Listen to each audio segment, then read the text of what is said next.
ሰሞኑን በሆነ ሰው ሰርፕራይዝ ተደረኩኝና በጣም በማከብረው በመወደው ሰው ነው ሰርፕራይዝ የተደረኩት። ሰርፕራይዙ የፍቅር የምናምን ነገር ሳይሆን ባመንኩት ሰው something is ያልተጠበቀ ነገር ነው እየተደረገ ያለውና ከዛን አንዳንድ ሰዎች ጓደኞቼ ምናምን ይሄን ነገር ያውቃሉ።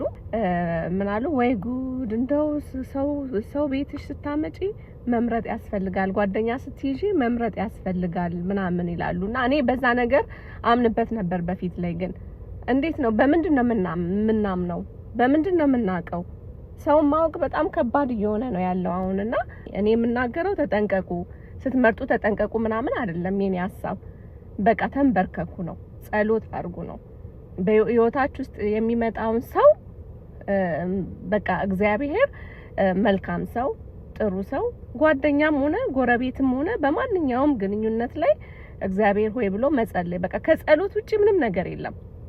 አሁን እኔ በዚህ የተነሳ ዝም ብዬ ሰሞኑን አንዳንድ ዜና ሳይ አንዱ የኛ ወገን ነው ያው ልጁን ወሰደ፣ ዌንስዴይ መመለስ ሲገባው አልመለሰም። ምንድነው የሆነው?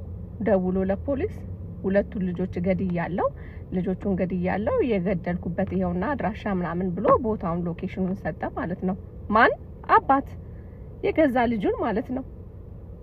ከዛን እንደገና ኔክስት ዴይ ደግሞ ሌላ ኒውስ ሳይ ባልና ሚስት ተፋተዋል፣ ግን አንድ ሴት ልጅ አላቸው። እናትየው ልጁን ቫኬሽን ልጅ ልውሰድ ብላ ተቀበለች ማለት ነው። መብት አላት ማለት ነው። ተቀበለች። ወደ ፍሎሪዳ ነው ይዛት የሄደችው። ከዛ በኋላ ለፖሊስ ደውላ ልጅቷ ውሃ ውስጥ ገብታ ሰመጠች አለች ማለት ነው። ራሷ ገላት ማለት ነው። እንግዲህ እቺ የተማረች ናት፣ ዶክተር ናት ያው። ስለዚህ የተማረም ያልተማረም አዋቂም ምናምን ነገር አይደለም ይሄና አባት ልጁን እንዲህ ካደረገ፣ እናት ልጇን የወለደችው ልጇን እንደዚህ ካደረገች፣ አንቺ ጋር የሚመጣው ሰው እናንተ ጋር የሚመጣ ሰው እንዴት ነው መምረጥ የምንችለው? በምን እናቃለን? ምንድነው መስፈርቱ የሚመረጥበት ነገር ማለት ነው? እና ዛስ በጣም የሚገርም ነገር ነው።